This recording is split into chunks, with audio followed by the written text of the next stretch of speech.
The following documentary contains conversations that some viewers may find distressing. If you are affected by anything discussed, please consult the website shown at the end of the film.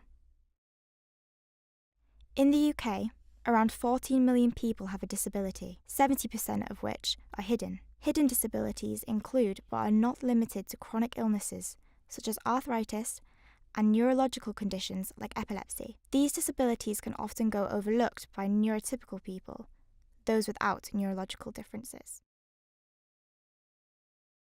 My name's Rin, and I was diagnosed with insomnia in January of this year.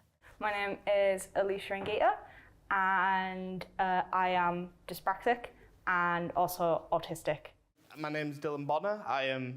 I have autism and dyslexia. My name's Kieran Graham and I have clinical depression. Autism affects basically it's your brain is different, being neurodivergent. So it affects how I am socially. So for example, I'm very sensitive to other people's emotions, and whereas I may not fully always understand them, I can tell when there's something wrong, and that can be really distressing when you're younger because you don't fully understand what's going on. And I've never really liked being outside because I'm quite sensitive to sounds. So that's why I'm normally wearing a pair of headphones or something, because loud noises are scary. Well, I kind of when I plan stuff, I kind of have a schedule within my brain, and anything that alters that schedule can make me feel massively uncomfortable, and also just general not being able to cope with my anxiety as much as possible. The specific insomnia I have is chronic onset and maintenance insomnia. Chronic means that I've had it for a long time, and maintenance is where you keep waking up during the night, whereas onset is where you can't actually fall asleep. So I have both, which is unfortunate. When you say someone's dyslexic, it's oh yeah, it's understanding reading. But then when you say dyspraxic, people are always oh, what's that? And I've kind of got to explain. So it's basically difficult with spatial awareness, and my balance is pretty much off all the time. So I, for example, can't ride a bike, struggle to tie shoelaces, I get tangled a lot, I get lost a lot. That's happened a lot. I've got no sense of direction at all. So yeah, that I fall over a lot.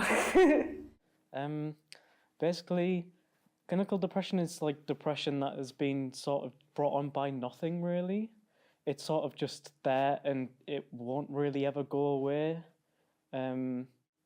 So it's kind of difficult to manage it because you know that it would probably never cease and it will probably never go. I'll probably have to live with it forever, but it's finding ways to manage that in my day-to-day life. I use fidget cubes and stuff, stim toys. They tend to help because they help your concentration. So when you're in a stressful environment, for example, if it's really loud, having something to fidget with can help. And then that can also help my coordination as well. So they kind of go together quite nicely. Headphones, like I said, just always help with loud noises and sensory things, because sometimes it can be the obvious really loud noise where it's an alarm going off, and then sometimes it's the smallest thing, someone could be clicking a pen, and then that could make me quite irritated because it's all I can hear is just a clicking of a pen, and I just need it to stop. So having another noise can help zone me out and stuff like that. Those with autism may experience sensory overload. This is triggered by a stimulus that affects one or more of the 5 senses and causes the person affected to feel anxious or overwhelmed. I do going to the beach and skating with my friend. I'm an extrovert, so I just like being around people generally.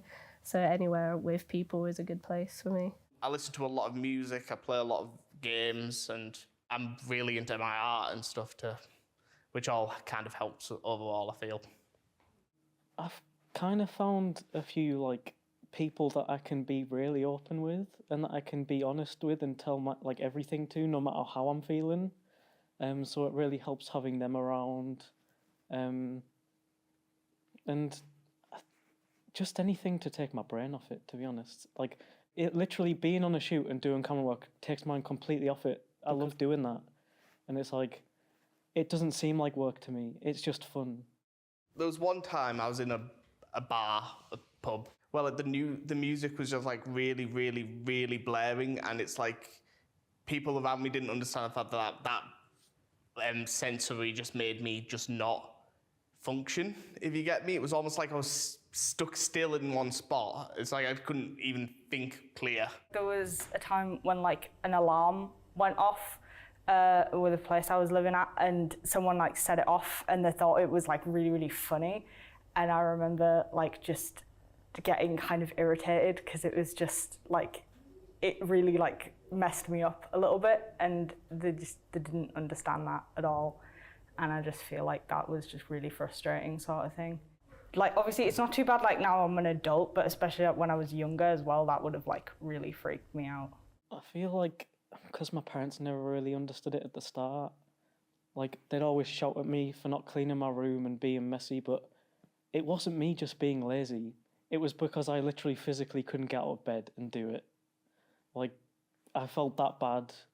And, like, a lot of the time it's a physical pain as well.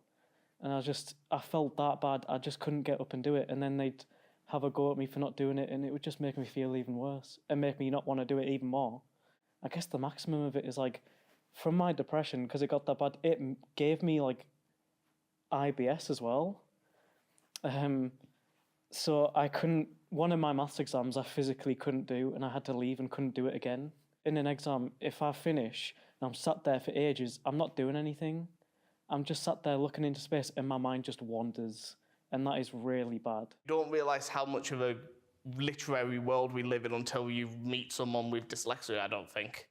Because then you realise how much reading comes into everyday life and things that people can do automatic where I have to spend time where not needed.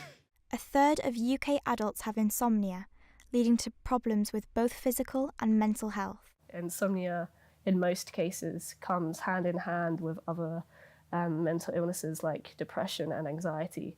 And for me, it goes hand in hand with BPD, borderline personality disorder. I wish people kind of looked at it and saw it as something that's actually important, rather than just sleeping thing. I don't see it as impacting me as such because I feel like this is the way I've always been. And people often will jump to conclusions that everyone is neurotypical when that's really not the case. And it's very much like you can't even like talk to people about it properly because it becomes a stigma and then becomes stressful. I wish people would realise that it's not just sadness. Depression isn't just, oh, you're sad. You're sad all the time. You're sad sometimes. It's like, sometimes it's like that feeling of emptiness. Sometimes you're numb to everything. Sometimes you just don't want to be around. Sometimes you don't want to speak to people. Sometimes you don't want to be near people. Sometimes it's just like, I don't want to eat. Sometimes I don't want to drink. Sometimes I don't want to sit up. Sometimes I don't want to do these certain things. And depression is like, it is controlling. It's not just the sadness, it controls my life. Awareness for hidden disabilities is gradually becoming more widespread. However, there's always more that neurotypical and able-bodied people can do to help. People just need to have a bit more understanding that just because they don't experience something doesn't mean that like it doesn't exist. You don't know what people are going through. They may be hiding it. They may just be putting on a front. They may seem really happy when they're not. So just be nice to people because it can make their day that much better.